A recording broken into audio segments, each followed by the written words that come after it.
On Father's Day, my son-in-law posted a photo of me on Facebook with the caption, "Father's Day would be better without failures like him." I pretended not to see it. The next day, he received a bank alert. Account blocked due to suspected fraud. Or, he called me 46 times. Too late. Subscribe to the channel for more stories like this and comment the city you're watching from. I was sitting in my leather armchair, the one Margaret bought me for our 20th anniversary, scrolling through Facebook on a quiet Father's Day morning. The house felt particularly empty that day. It had been 3 years since Margaret passed, and the silence still caught me off guard sometimes. I wasn't expecting much from social media. Maybe a few pictures of barbecues, some generic Father's Day posts, but then I saw it. A photo of me from last Christmas, looking tired and wearing that old sweater Margaret always said made me look distinguished. Scott, my son-in-law, had posted it with a caption that made my blood turn cold. Father's Day would be so much better without failures like him. I stared at the screen, reading the words over and over again, hoping I had misunderstood. But there it was, clear as day, for all our mutual friends and family to see. Below the post, people were already starting to comment. Some laughing emojis, a few shocked faces. But what hurt the most were the likes. 12 people had actually liked this post about me being a failure. My hands started trembling, not from age, but from something I hadn't felt in years. Pure, unadulterated rage mixed with a pain so deep, it reached places I thought had healed after Margaret's death. Scott didn't know me. He never tried to know me. To him, I was just Martha's widowed father who lived alone in a modest house, drove a 15-year-old Honda, and wore clothes from department store sales. He saw a man who worked 42 years at the same company and retired quietly, without fanfare or golden parachutes. What he saw was exactly what I wanted him to see.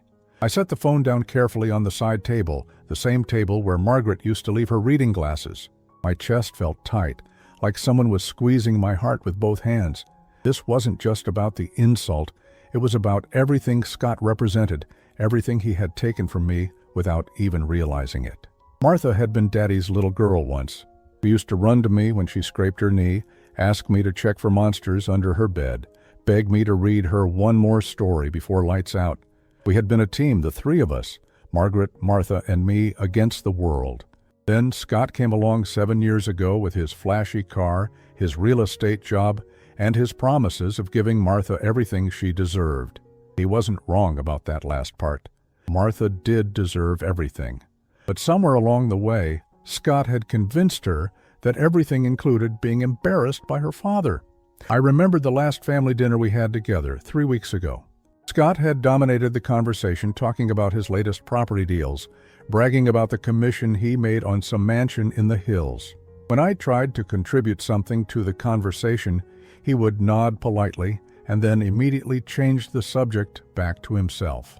"Dad's getting old," I heard him whisper to Martha while I was in the kitchen getting dessert. "Maybe we should start thinking about assisted living options. I mean, he's all alone in that house, and his memory seems to be slipping." My memory wasn't slipping. I heard every word. The worst part wasn't Scott's arrogance or his obvious disdain for me. The worst part was watching Martha nod along, seeing her actually consider his words. My own daughter, the little girl who used to think I could fix anything, was now discussing my future like I was some burden to be managed. I picked up my phone again and looked at the post. The comments were multiplying. Someone had written, "Yikes," with a laughing emoji. Another person had tagged their spouse, probably to share in the joke at my expense. For a moment, I considered responding. I thought about commenting something dignified, maybe even calling Scott out for his cruelty. But then I remembered something Margaret used to say. "Nicholas, some people reveal their character when they think no one important is watching." Scott had revealed his character, all right. And he had no idea who was watching. I closed Facebook and opened a different app, one Scott didn't know I had. I scrolled through my contacts until I found the number I was looking for. My finger hovered over the screen for just a moment before I made the call. "Richard, it's Nicholas. I hope you're having a good Father's Day. Yes, I know it's been a while since we talked. Listen, I need you to do me a small favor. It's about that algorithm you developed for flagging suspicious account activity. The conversation lasted exactly 8 minutes. Richard owed me more favors than he could ever repay, dating back to our days when I was the one who made sure his banking innovations never got buried in bureaucratic red tape. He didn't ask questions. He never did. After I hung up, I sat back in Margaret's chair and allowed myself a small smile. Scott had made a crucial error in judgment. He had mistaken my discretion for weakness, my humility for failure, my choice to live quietly for an inability to live loudly. I spent 42 years in banking, but not the kind Scott thought. I wasn't some low-level teller or small-town loan officer. I was the man they called when money moved in ways it shouldn't, when accounts needed investigating, when people tried to game a system I helped design. I knew how money worked, how it moved, and most importantly, how it could stop moving when the right person made the right phone call. I looked at Scott's Facebook post one more time, memorizing every cruel word. Then I did something I hadn't done in 3 years. I laughed. A real laugh, the kind Margaret used to love hearing. Scott thought he was married to the daughter of a failure. Tomorrow he was going to learn that some failures bite back. I decided not to mention the post to Martha when she called later that evening. I acted exactly as I always did, asked about her day, listened to her talk about work. She mentioned that Scott was stressed about some upcoming property closings, but she didn't seem particularly concerned. "Dad, are you okay?" she asked near the end of our conversation. "You sound different." "I'm fine, sweetheart," I told her, and for the first time in months, I actually meant it. Just thinking about tomorrow, it's going to be a very interesting day. After we hung up, I walked through my quiet house, past the photo albums Margaret had so carefully maintained, past the awards and certificates I'd tucked away in drawers where no one would see them. I stopped at my home office, the room Martha always assumed I used for paying bills and playing solitaire. If only she knew what was really in those filing cabinets. If only Scott knew who he had just declared war on. I woke up at 5:30 the next morning, just like I had every day for the past 40 years. Some habits die hard, even in retirement. The morning ritual was the same: coffee black, no sugar, toast with Margaret's homemade jam that I rationed like liquid gold, and the morning news playing quietly in the background. But today felt different. Today, I had a spring in my step that hadn't been there in years. My phone started ringing at exactly 9:15. I knew it would be Scott, and I knew exactly why he was calling. I let it go to voicemail. Then it rang again and again. By the time I finished my second cup of coffee, Scott had called 11 times. I was methodically washing my breakfast dishes when Martha called. Her voice was tight with stress, the way it used to get when she was in college and called home during exam week. "Dad, have you talked to Scott today?" "No, sweetheart." "Should I have?" There was a pause, and I could hear muffled conversation in the background. Scott was there, probably pacing around their kitchen, running his hands through his perfectly styled hair. "He's having some issues with his bank account," Martha said carefully. "His accounts got frozen. Some kind of fraud alert. The bank won't tell him anything specific over the phone, just that there's been suspicious activity flagged by their automated systems." I made a concerned humming sound. "That's terrible. Identity theft is such a problem these days." "Dad, I know this sounds weird, but Scott thinks maybe you might know someone at the bank, someone who could help figure this out." The irony was beautiful. Scott, who had publicly called me a failure less than 24 hours ago, was now hoping I had connections that could save him from his current predicament. "Which bank?" I asked, though I already knew. "First National. He's been banking there for 5 years. First National, the same bank where I had spent the last 12 years of my career as Senior Director of Fraud Prevention. The same bank where Richard Morrison now served as Chief Technology Officer. The same Richard I had called yesterday." "I'll see what I can do," I told Martha, injecting just the right amount of doubt into my voice. "But you know how these big banks are. They don't usually listen to retired folks like me." After Martha hung up, my phone immediately started ringing again. Scott's name flashed on the screen. I counted 23 more calls before noon, each one going straight to voicemail. I didn't bother listening to them. I could imagine what they sounded like. Around lunchtime, I decided to take a drive. I needed groceries anyway, and the route to the supermarket happened to take me right past the First National branch where Scott did his banking. Pure coincidence, of course. I parked across the street and watched through my windshield as Scott's white BMW pulled into the parking lot. He got out of the car, moving like a man who hadn't slept much the night before. His usual confident stride was replaced by something that looked almost frantic. He disappeared into the bank for 47 minutes. I knew because I timed it. When he came back out, his face was a mask of barely controlled panic. He sat in his car for a long time, probably making phone calls, probably trying to reach anyone who might be able to help him understand why his accounts had been flagged for suspicious activity. The beautiful thing about automated fraud detection systems is that once they're triggered, they take on a life of their own. Algorithms don't care about explanations or excuses. They just see patterns that don't match normal behavior, and they act accordingly. And Scott's accounts had developed some very interesting patterns over the past 24 hours. Nothing illegal, of course. I would never cross that line. But the system Richard had developed was particularly sensitive to certain types of transactions, especially when they involved accounts that had been manually flagged for additional scrutiny. My phone rang again. This time it was Martha, and she sounded close to tears. "Dad, Scott's in real trouble. The bank is saying there might be an investigation. They won't unfreeze his accounts until it's complete, and that could take weeks. He has 3 property closings scheduled for this week. If he can't access his funds, he could lose everything." "That's awful, honey. Have they told him what kind of suspicious activity they found?" "That's just it. They won't give him any details. The woman at the bank just kept saying that their fraud prevention algorithms had flagged multiple concerns and everything was being handled by their security department." I made another sympathetic sound. "You know, I might still have the business card of someone I used to work with at First National. Let me see if I can dig it up." "Really? Dad, that would be amazing. Scott he's not handling this well." No, I imagined he wasn't. Scott was a man who had built his entire identity around the image of success. His expensive clothes, his flashy car, his constant bragging about deals and commissions. All of it depended on access to the money that was currently locked away behind algorithms and security protocols.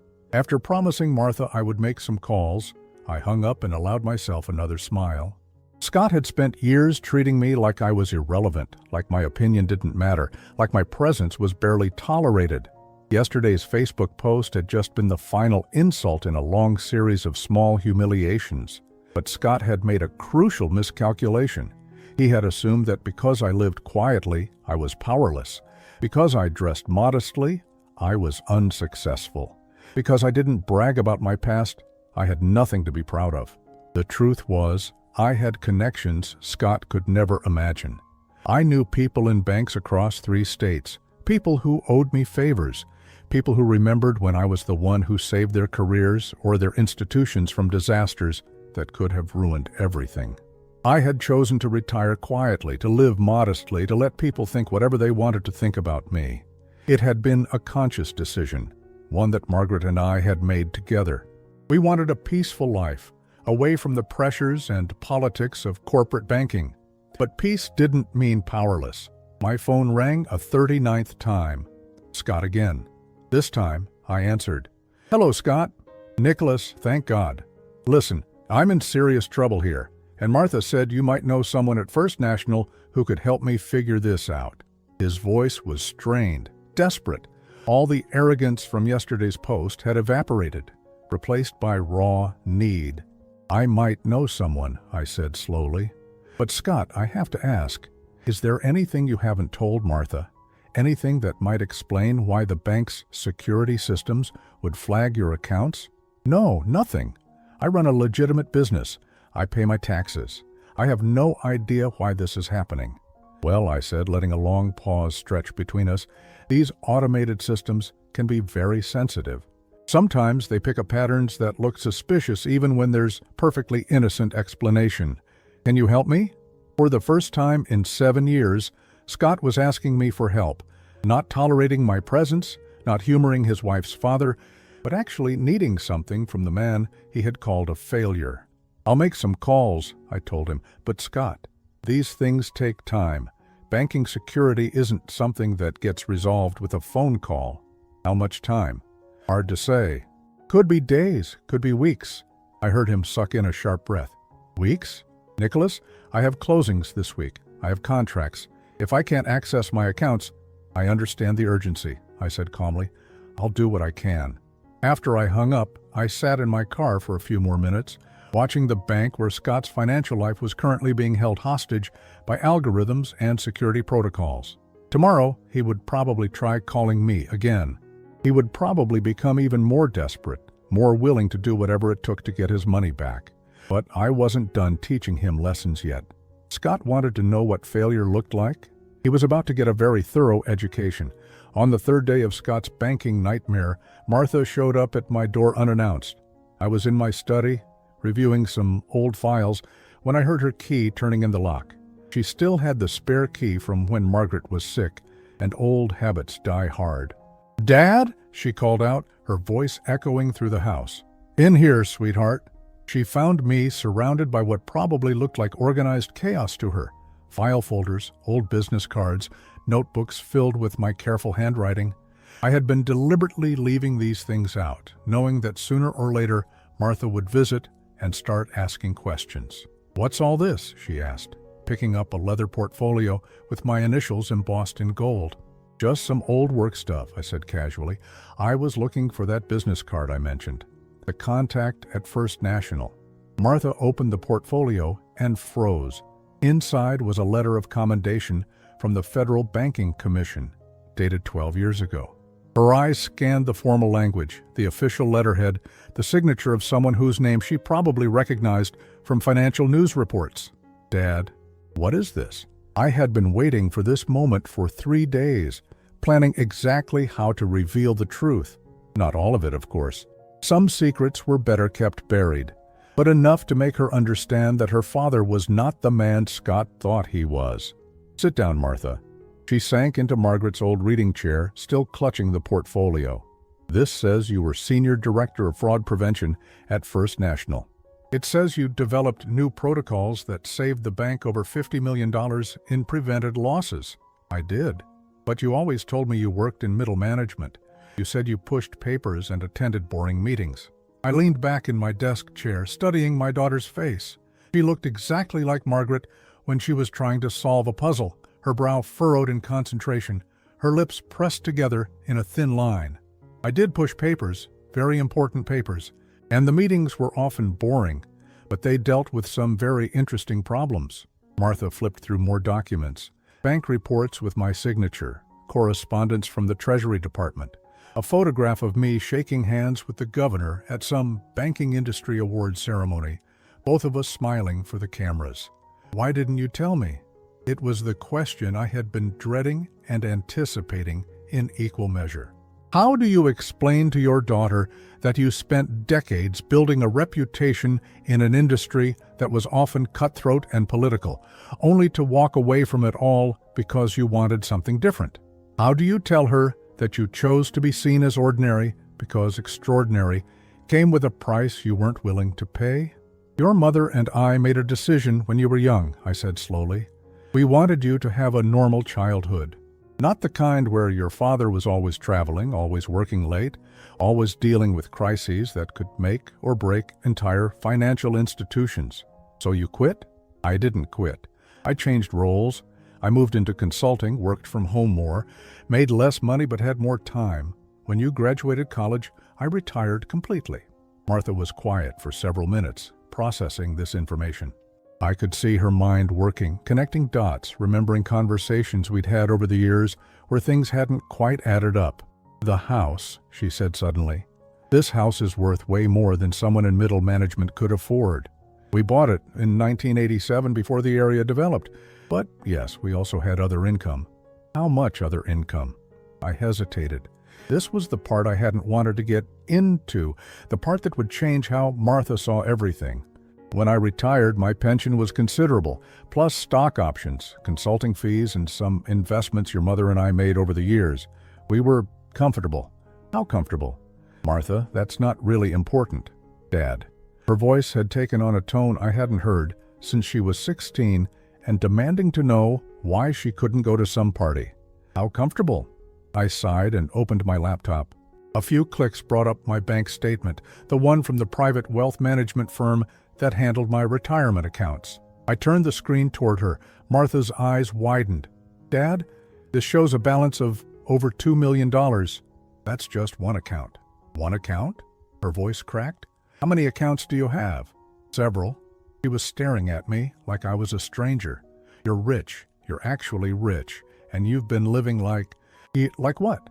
Like someone who clips coupons and shops at thrift stores. I laughed, genuinely amused by her shock. I do clip coupons, and thrift stores have some excellent finds. Your mother taught me that saving money isn't about how much you have. It's about not wasting what you've earned. Martha set the portfolio down with shaking hands. Does Scott know about any of this? What do you think? I think if Scott knew you had this kind of money, he would have treated you very differently. Exactly why he doesn't know. She was quiet again, but I could see her mind racing. After 7 years of marriage, she was finally understanding some things about her husband that she hadn't wanted to see before.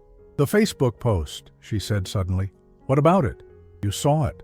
The one where he called you a failure. Oh, I didn't answer immediately. I had been hoping she would bring it up herself, but I hadn't wanted to be the one to mention it first. I saw it. Martha's face flushed red with embarrassment and anger. Dad, I'm so sorry. I had no idea he posted that. When I found out, I made him delete it, but the damage was done. Yes. She was crying now, tears streaming down her face. I can't believe he would do something so cruel, especially on Father's Day.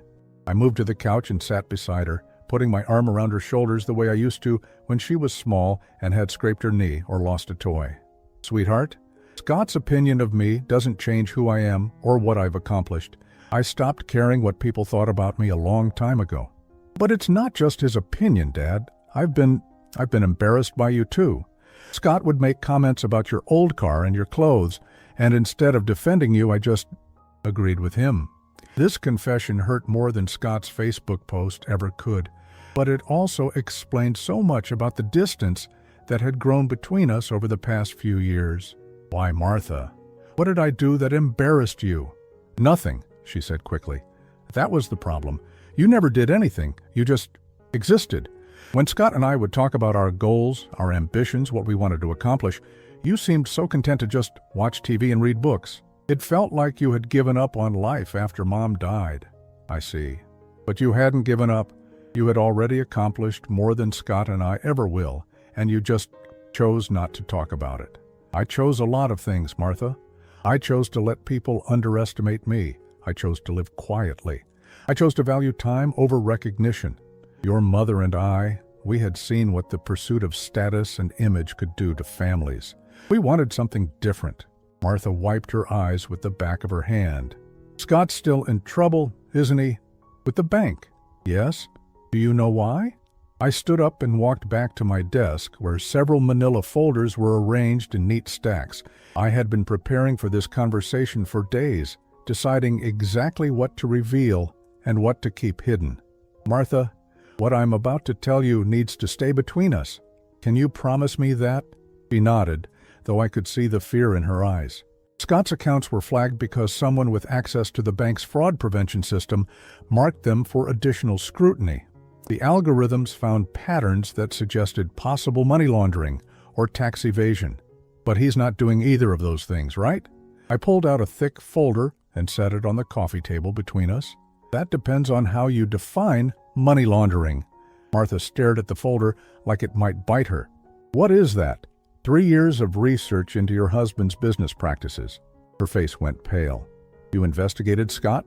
I observed Scott. There's a difference. I opened the folder and spread out photocopies of bank statements, property records, and business filings. Everything was perfectly legal to obtain if you knew where to look and had the right connections. Scott has been using shell companies to hide income from property flips. He creates LLCs, buys properties through them, sells them at a profit, then dissolves the companies before reporting the full gains to the IRS. Martha's mouth fell open. That's illegal. It's tax evasion, yes. It's also why the bank's algorithms flagged his accounts. The pattern of money moving between multiple business accounts registered to the same person is exactly the kind of thing fraud prevention systems are designed to catch. How long have you known? I suspected for about 2 years. I've been documenting it for the past 18 months. And you never said anything? I looked at my daughter, this woman who was both my little girl and a stranger to me, and made a decision that would change both our lives forever. I was waiting for him to cross a line that couldn't be uncrossed. Yesterday, he crossed it. The silence in my study stretched for what felt like hours, but was probably only minutes. Martha sat frozen, staring at the documents spread across the coffee table like they were evidence of a crime she had unknowingly been part of. "You triggered this," she said finally, her voice barely above a whisper. "Scott's accounts being frozen.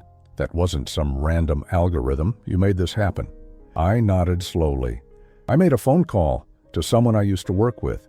I suggested they might want to take a closer look at certain patterns in certain accounts." "Dad, that's..." She stopped, searching for the right word. "That's revenge." "No, sweetheart, revenge would be illegal. This is just justice. Scott has been cheating on his taxes for years.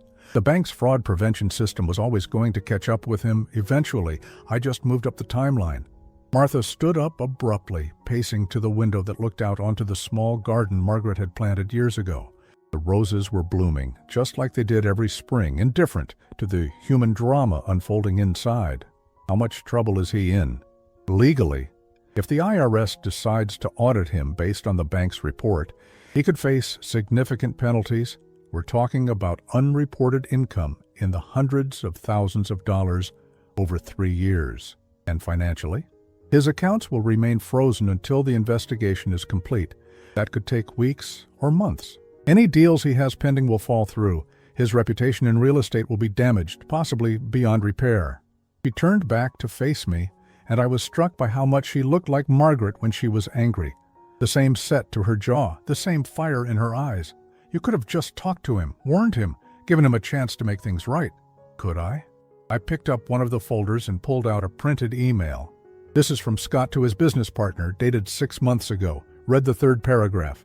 Martha took the paper reluctantly, her eyes scanning the text.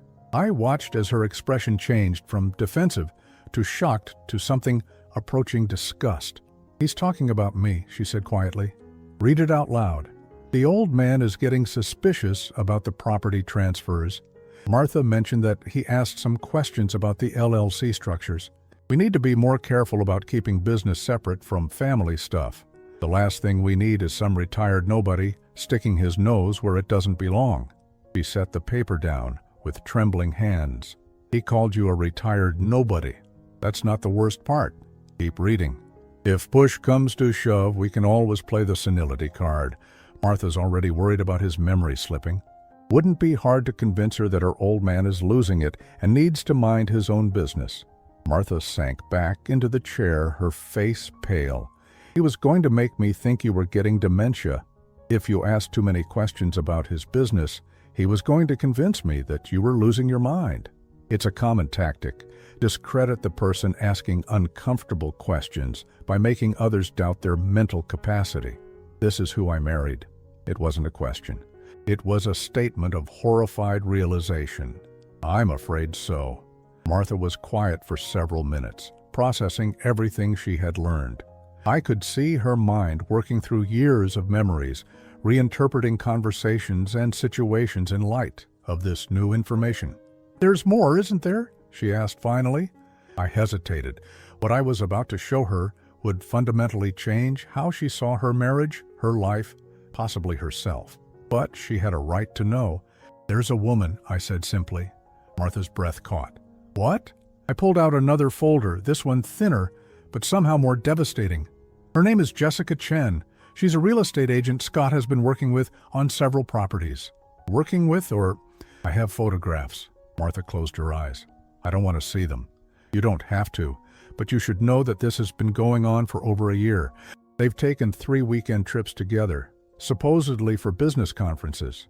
How do you know all this? After I started investigating Scott's financial activities, I hired a private investigator to fill in the gaps. I needed to understand the full scope of what I was dealing with. Martha opened her eyes and looked at me with something that might have been respect mixed with fear. You've been planning this for months. 18 months, actually. Ever since Scott made that comment about putting you in charge of my finances when I got too old to manage them myself. He said that. At your birthday dinner last year, you were in the restroom. He told me that when I started showing signs of cognitive decline, he would make sure Martha had power of attorney over my accounts. For my own protection, of course. The silence that followed was different from the earlier ones. This was the sound of a woman's world reshaping itself around truths she couldn't ignore. What happens now? Martha asked. That depends on what you want to happen. I want my husband back, the man I thought I married. That man never existed, sweetheart. Scott showed you exactly who he was, but he did it gradually, in small doses, so you could adjust to each new revelation. It's called normalization. The first time he disrespected me, you probably felt uncomfortable. But over time it became normal. The first time he made a questionable business decision, you probably had doubts. But he convinced you it was standard practice. Martha was crying again, but these were different tears. Not the shocked tears of someone learning terrible news, but the deep, grieving tears of someone mourning the death of an illusion. He's going to lose everything, isn't he? His business, yes. His reputation, probably. His marriage. I paused. That's up to you. What do you mean? Scott doesn't know I have any of this information. As far as he's concerned, his current problems are just bad luck, a computer glitch at the bank, maybe some bureaucratic mix-up that will get sorted out eventually. You want me to confront him. I want you to decide what kind of life you want to live. Do you want to be married to a man who cheats on his taxes, cheats on his wife, and was planning to convince you that your father was losing his mind? Or do you want something better? Martha wiped her eyes and looked around my study, really seeing it for the first time. The awards I had never displayed, the books on banking law and financial regulations, the photographs from conferences and ceremonies I had never mentioned. You gave all this up, she said. The recognition, the status, the career. You gave it up to be a better father than your job would have allowed. Your mother and I gave it up together. We decided that time was more valuable than acclaim. And Scott can't understand that, because he's never valued anything he couldn't monetize or leverage. That's a very perceptive observation. Martha stood up and walked to my desk, where my laptop was still open to the bank statement showing my retirement accounts. She stared at the numbers for a long time. All these years, I thought you were just getting by. I thought Mom's death insurance was all you had to live on. I let you think that because I wanted you to make your own way in the world. If you had known about the money, would you have worked as hard to build your career? Would you have been as motivated to become independent? Probably not. Then I made the right choice. She turned back to me with something I hadn't seen in her eyes for years. Respect. Not the polite respect a daughter shows her aging father, but the genuine respect one adult gives another. What do you need me to do? The question surprised me. I had expected her to defend Scott, to look for ways to rationalize his behavior, to cling to the life she had built, even if it was built on lies. You don't need to do anything, Martha. This isn't your battle to fight. Yes, it is. Her voice was steady now, determined. He humiliated you publicly. He stole money from the government. He cheated on me, and he was going to gaslight me into thinking my father was losing his mind. That makes it very much my battle. I studied my daughter's face, seeing strength there that I hadn't noticed before. Maybe it had always been there, hidden beneath years of trying to be the perfect wife to an imperfect man. Scott's going to come here soon, I said, probably tonight or tomorrow. He's getting desperate, and desperate men make mistakes. What kind of mistakes? The kind that reveal their true character. The kind that make decisions easier. Martha nodded slowly. And when he does? When he does, you'll see exactly who you married, and then you can decide what you want to do about it. As if on cue, my phone rang. Scott's name flashed on the screen. I looked at Martha, raising an eyebrow in question. "Answer it," she said, "but put it on speaker. I want to hear what he has to say." I pressed the speaker button and answered. "Hello, Scott. Nicholas, thank God. Listen, I'm coming over. We need to talk. This banking situation is getting worse, and I need you to make those calls you promised." "Of course," I said calmly. "Come whenever you like. I'll be there in 20 minutes. After he hung up, Martha and I looked at each other across my study, surrounded by the evidence of Scott's deceptions and my own hidden past. "Are you ready for this?" I asked.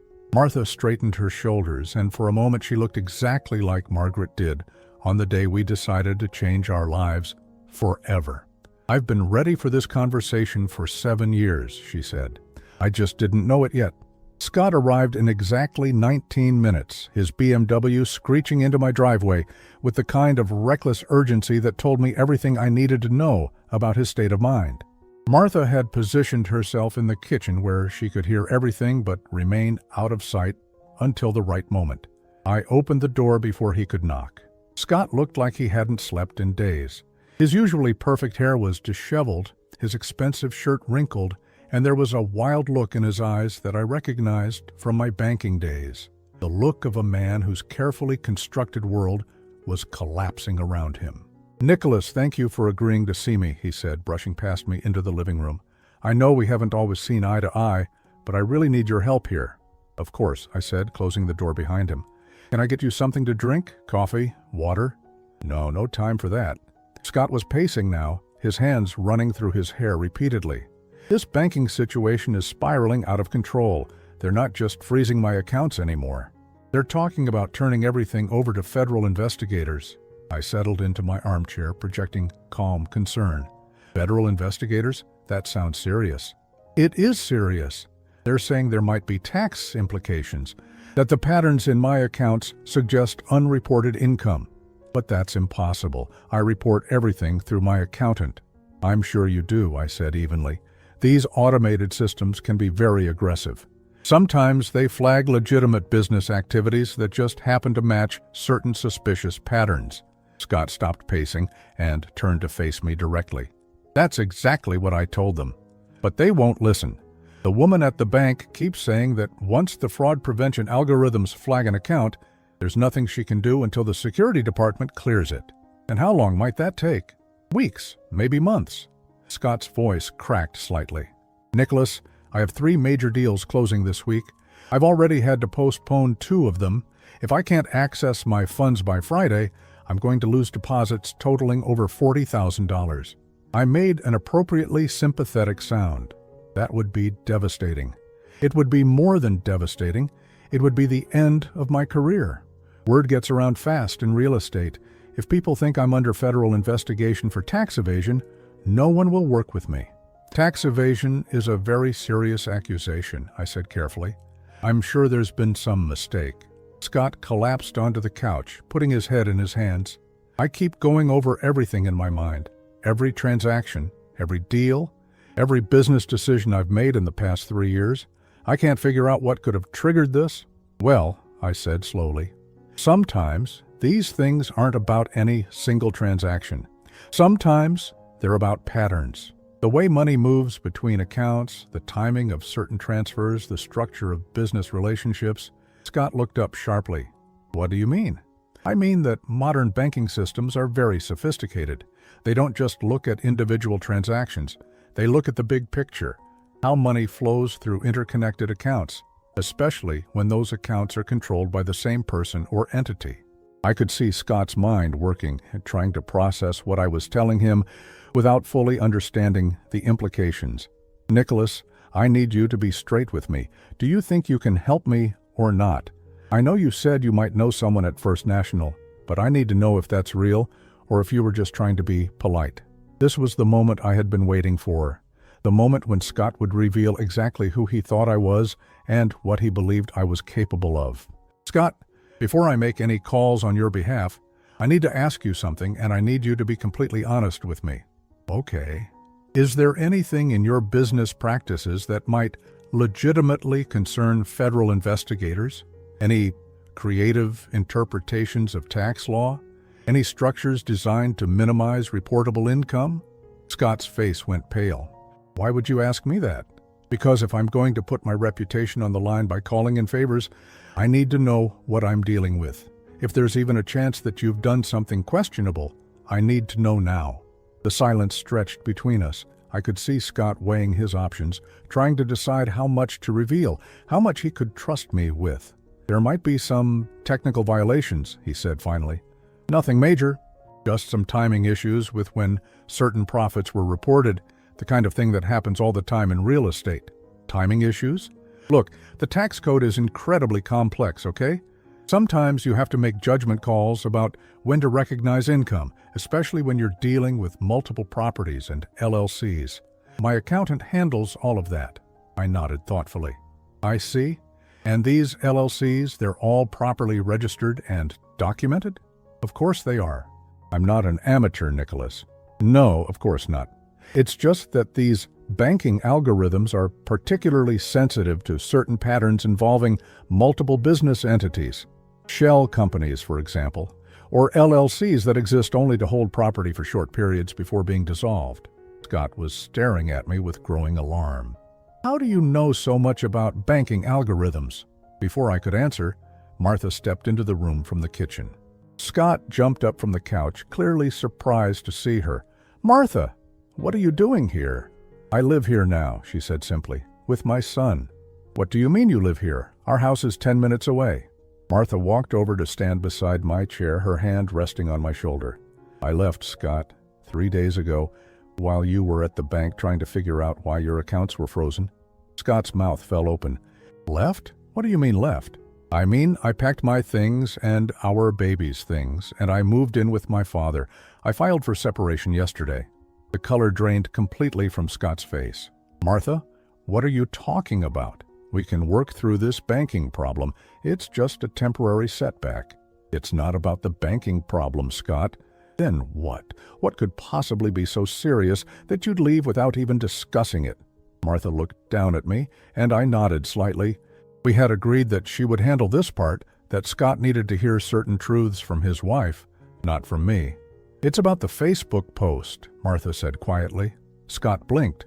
What Facebook post? The one where you posted a picture of my father on Father's Day with a caption calling him a failure. Oh, that. Scott waved his hand dismissively. I deleted that. It was just a joke that didn't land right. A joke? Martha's voice was rising. You publicly humiliated my father on Father's Day? And you think that's a joke? Martha, you're overreacting. It was a stupid post that I immediately regretted. I took it down as soon as you told me to.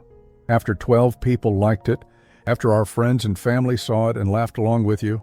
Scott looked between Martha and me, clearly trying to understand why this relatively minor incident had escalated to separation and divorce proceedings. Okay, fine, I was an ass.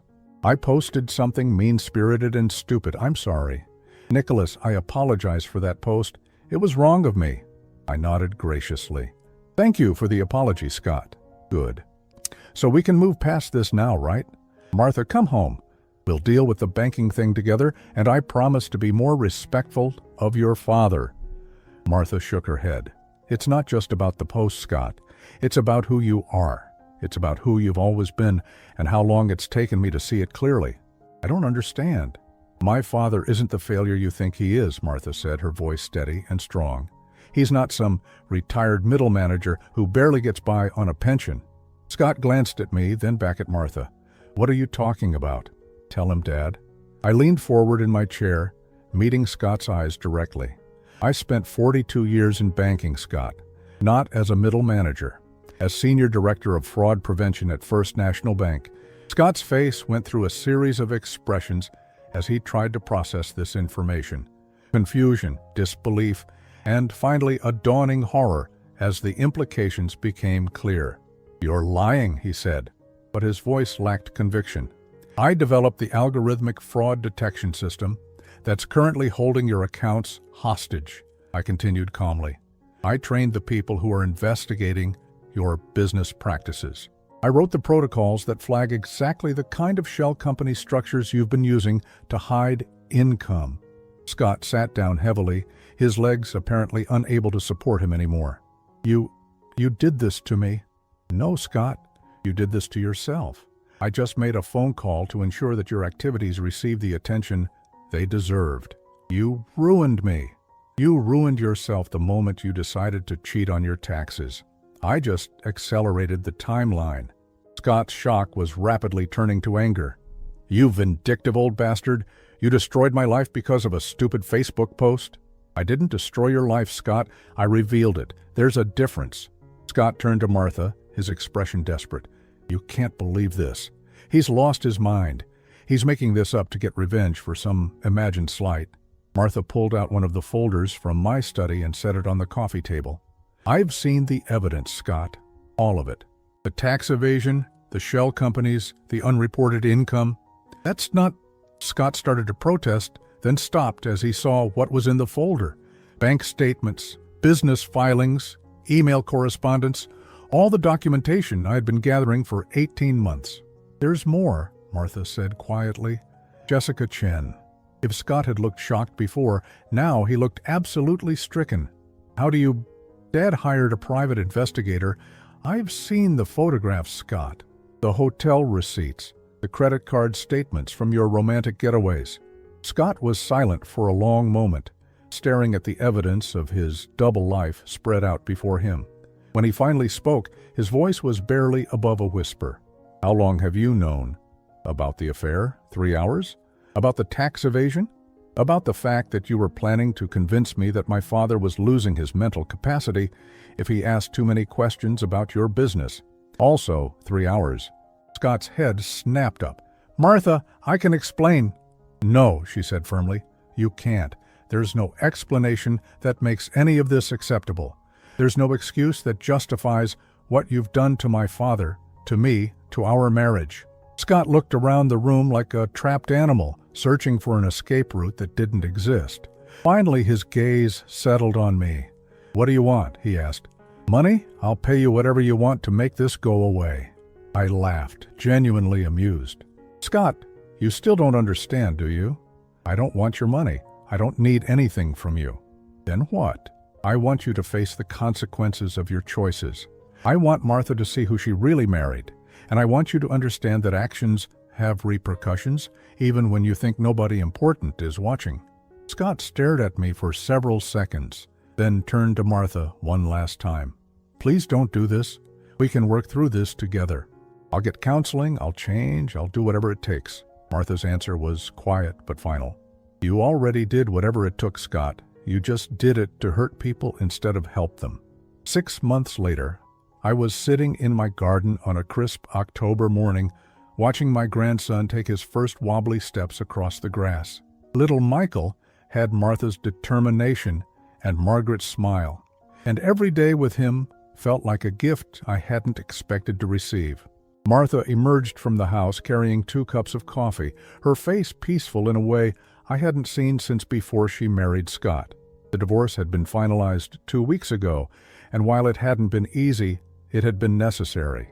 The realtor called, she said, settling into the chair beside mine. We got an offer on the house. Good offer? Better than expected. Apparently, the market's picked up since Scott's situation became public knowledge. Scott's legal troubles had unfolded exactly as I had predicted. The IRS audit revealed unreported income of over $300,000 spanning 3 years. The penalties and back taxes had consumed most of his assets. His real estate license was suspended pending the outcome of the investigation. His affair with Jessica Chen became public when she was called as a witness in the financial proceedings. The man who had called me a failure was now genuinely failing at everything he touched. Any word from him lately? I asked, though I suspected I already knew the answer. He calls sometimes, usually when he's been drinking. Martha sipped her coffee, watching Michael chase a butterfly across the lawn.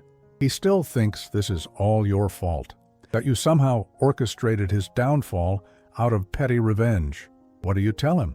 I tell him the truth, that you didn't create his problems, you just made sure they couldn't stay hidden anymore. We sat in comfortable silence for a while, enjoying the morning sun and the sound of Michael's delighted laughter as he discovered the joy of fallen leaves. These quiet moments had become precious to both of us. a stark contrast to the chaos and uncertainty of the past year. "I've been thinking about Mom a lot lately," Martha said suddenly. "What about her? About how she would have handled Scott, whether she would have seen through him sooner than I did." I smiled, remembering Margaret's uncanny ability to read people. "Your mother had excellent instincts about character. She probably would have had Scott figured out within the first month, but she would have been too polite to say anything?" "Initially, yes, but if he had ever disrespected me the way Scott did, your mother would have set him straight in no uncertain terms." Martha laughed. "I can picture that conversation. Mom being all sweet and southern until the steel showed through. She had a way of making her point without raising her voice. I miss that about her, the way she could handle any situation with grace, but never let anyone take advantage of our family." I reached over and squeezed Martha's hand. "You handled Scott with plenty of grace, and plenty of steel when it mattered. I should have done it sooner. I should have seen what he was doing to you, to us. You saw it when you were ready to see it. That's all anyone can do." Michael toddled over to us, clutching a handful of leaves and babbling excitedly in his own private language. Martha scooped him up, and he immediately began trying to share his treasure with both of us. "He's going to grow up knowing his grandfather," Martha said softly. "Really knowing him, not just tolerating him at family gatherings. That means everything to me. I know it does." She paused, watching Michael try to stuff a leaf into my coffee cup. "Dad, can I ask you something?" "Of course." "Do you regret it? Any of it?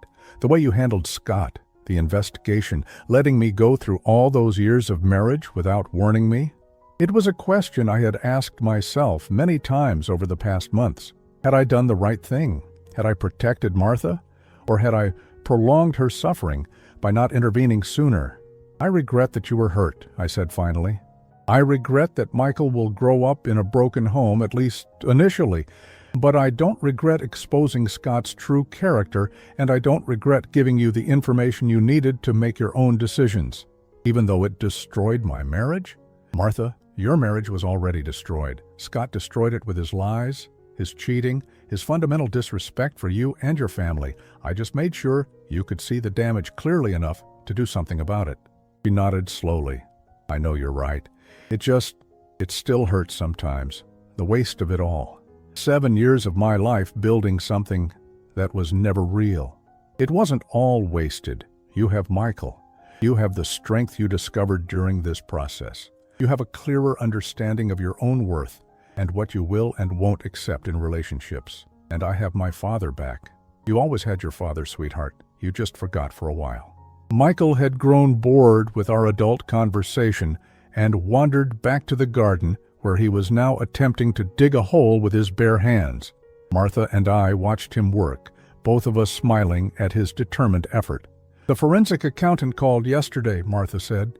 "Scott's going to have to sell everything. The cars, the jewelry he bought for Jessica, even that ridiculous watch collection." "How do you feel about that?" "Honestly, relieved. I always wondered how he could afford all those luxury items on a real estate agent's income. Now, I know he couldn't. And now you don't have to worry about being associated with money that was never properly his to begin with." Martha pulled Michael back from his excavation project and settled him on her lap with a picture book. "I start the new job next week. Are you nervous?" "A little. It's been a long time since I worked full-time. But the marketing firm seems really supportive of working mothers. And the salary is actually better than what Scott was bringing home after you factor in all his creative expenses." I had helped Martha find the job, though I hadn't told her about my involvement. A former colleague from the bank sat on the board of the marketing company, and a quiet word in the right ear had ensured that Martha's resume got the attention it deserved. "You're going to do wonderfully," I told her. "You have skills and experience that you forgot you had while you were busy trying to be the perfect wife." "Speaking of perfect wives," Martha said with a mischievous grin, "Mrs. Patterson from next door has been asking about you again." I felt my cheeks warm slightly. Eleanor Patterson was a widow about my age who had moved in next door 6 months ago. She was intelligent, kind, and had a laugh that reminded me a little of Margaret's. "She's just being neighborly. She brought you homemade cookies 3 times last week, Dad, and she always seems to be working in her garden whenever you're working in yours? Coincidence. Uh-huh. Martha's grin widened. She asked if you might be interested in going to the community center's harvest dance next weekend. She did not? She did. And I told her I thought you might enjoy getting out of the house for an evening. I looked at my daughter, who was clearly enjoying my discomfort. You had no right to speak for me. I had every right. I'm your daughter, and I want you to be happy. Mom would want you to be happy too. She was right, of course. Margaret and I had talked about this possibility during her final months, when we both knew she wouldn't recover. She had made me promise that I wouldn't spend the rest of my life alone, that I would be open to finding companionship when I was ready. I'm not sure I'm ready for dating, I said. Dad, it's a community center dance, not a marriage proposal. Just go, have some fun, dance to music from your era and see what happens. Michael chose that moment to crawl off Martha's lap and toddle over to me, raising his arms to be picked up. I lifted him onto my shoulders, and he squealed with delight, pulling gently on my hair. What do you think, buddy? I asked him. Should your old grandpa go to a dance? Michael babbled something that sounded suspiciously like approval. See, Martha said, even Michael thinks you should go. I carried Michael around the garden while Martha cleaned up our coffee cups, thinking about the changes that had transformed all our lives over the past year. A year ago, I had been a lonely widower, estranged from my daughter, watching helplessly as my grandson grew up without knowing me. I had been seen as a failure by the man my daughter married, dismissed as irrelevant and useless. Now, Martha and Michael lived with me. We had dinner together every night, shared stories and laughter, built the kind of relationship I had always wanted, but thought I had lost forever. I was no longer hiding who I was or what I had accomplished. My daughter knew the truth about my career, my financial situation, and my capabilities.